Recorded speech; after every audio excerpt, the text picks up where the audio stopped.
ఒక ఒంట్లోనే కాపురమున్న శివుడు పార్వతీ శతమానం భవతి తనువులు రెండు తామొకటైన సీతారాములకే శతమానం భవతి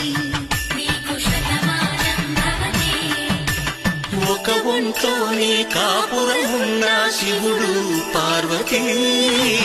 శతమానం భవతి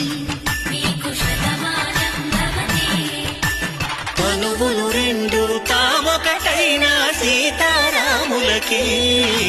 శతమానం భవతి